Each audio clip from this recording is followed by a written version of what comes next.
Ghanaians, attention TV, oh, attention TV. And I know Musomfo, Equa Papa Bini. And open my minchio, Namisama Wakwaba, and found attention TV. Now, my Sanka will be on there. You met dear Madrid Bay, or your Queen Vasti Foundation, and the works of Massina Madreba. Maminka will be on there, Queen Vasti Product Foundation. Juma would the any day. Eja, walk hospitals, walk orphanage, walk prisons. Na wasako street wakọ srasra mo frama na onye ho a wonyi bi na de no na njanka na de no wazinzama wazakwachecha wan enti no edwuma ye di nyina anye de yesro bebre e wanzama kakra e wampabo kakra e watare e wo nsu e wo sika e wo eziban angwa then e wo wankasa nzama ehwa nyipa de sanyi di ye no ho a obeye ye no bomodina na fa ba support yen ate na ye mfa nko na nhira no oluho egua na eja ibi so apete wodo na nya nyankopon ni nhira nkotenye de ebeka de o mama mfa ayi da mai sika kakraka mfa nko to offering debi da minze menyina na oma nhira oba nyipa hia abrabom nti bomodina na hya ne so wo ho fa na ma no wo ayi screen na se ho na bomodina na awode frɛ na yen drinkita ho papa okay anope so mayeza botom biom so nye de sa enda na asame kan show de Kennedy Agyapong-Prophet de sisi ano no nkrofo start de water na adwuma internal revenue for tata no BNI for tata ni mo tata na ade ena nsem bebrebe ma Kennedy Agyapong ahometsew krampo bekasa de sa NPP fo sa mudimi ho agor me presidential ambition kakra ya agya me pay na sa mudimi ho agoro wo ho mo ana mo sabotage sa munyim na mudimi ho agoro secret oboku no munyina no me ye poi na sa me yi poi so a me make sure so that iku no so egu hey Kennedy da sa me boto won lawyer Maurice Ampaw sa hia ye nyim no do no de eja ye rough sisi o do bokwa akogina court da akoka de ne boss sabe wa ye bibi me mpeda makan wa ha lawyer Maurice Ampaw so de aba the denti ena Kennedy Agyapong obotum no wa beka de masa mo tedam no denti ono Kennedy Agyapong no oye hona na obotum wa beka de obogu NPP ku no ono oye hona ono nkotin nyipa ku no obotum egu NPP ku no secret ben na wo Kennedy Agyapong wo epa yi bra na yen hwade eye benyina wankasa don guku no na yen hwade anope menyeme CEO back to back prophet 1 prophet a osoja odigu nyipa na echi na nkapra eyi small bia na nkasa ije obaso egu wodo no onya asam ketwa wo hwehye obahye no onya asam ketwa prophet back to back memo wakwa aba yeso anope de yakotutu wase abesi ha medasi yedase de ye frɛ wo no waba medasi se no ma frɛ papa yes lawyer Maurice Ampaw ni o Ampaw ebi obi amechia na ne odi for back to back ebe show light one and shoot bebre I'm say my chief lawyer Ampaw obi a sabi one of the respect lawyer with the Ghana nipa penasem because ana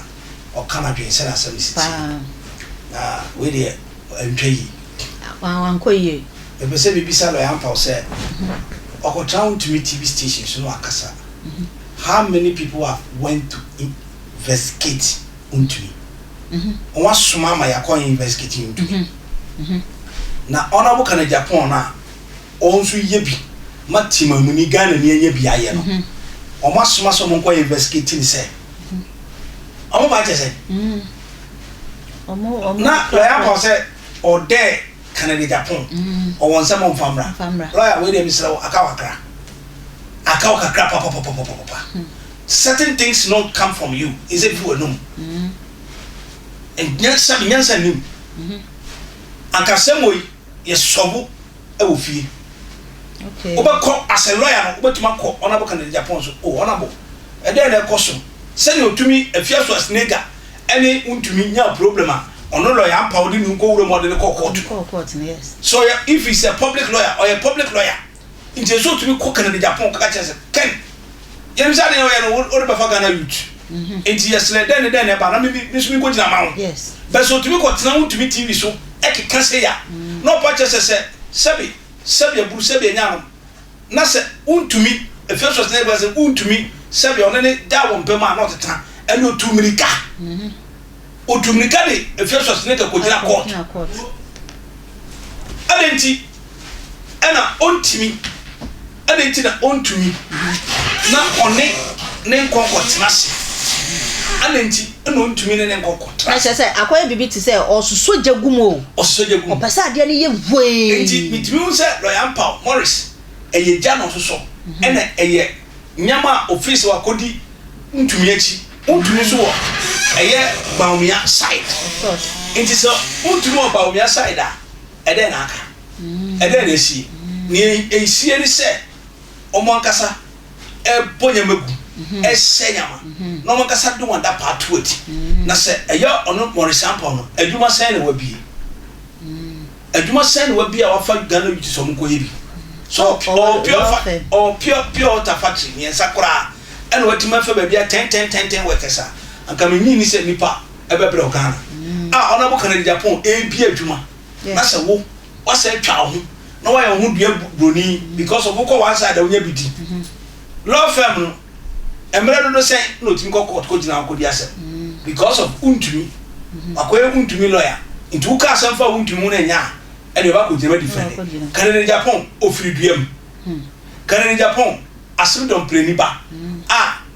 ɔte kurase no trekking as wa ko school kurase ni ba no ɔno na kan yo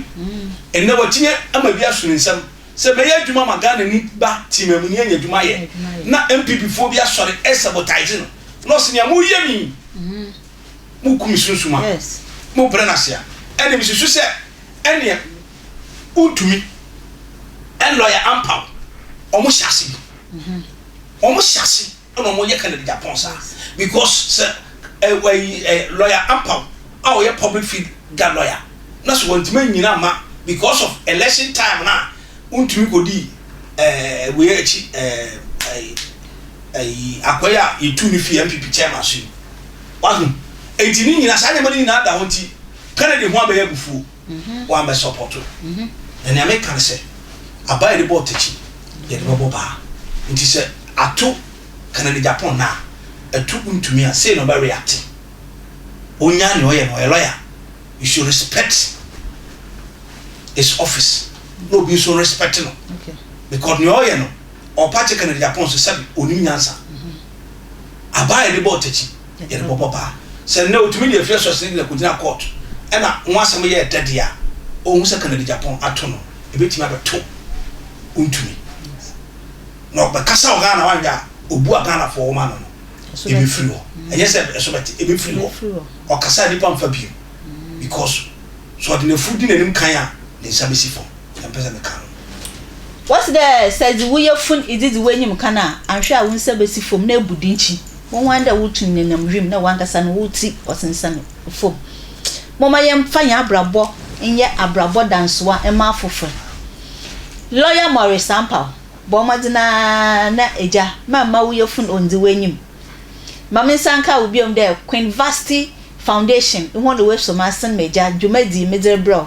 bomadina na fa ho numbers no e wo screen na se na nyi ho nzi dwuma papa na waso ye nshira because nshira no ye pade ye two pitin Ghana ha nyina odo obi aso nya nshira ne bi mema nkoye de afa ba ko pe na obenya nshira ne bi debi waso bomadina na fa nzama ne bi fa support yen ne ye nkoche mfa ma hon eku papa bi ni Attention TV ma crowd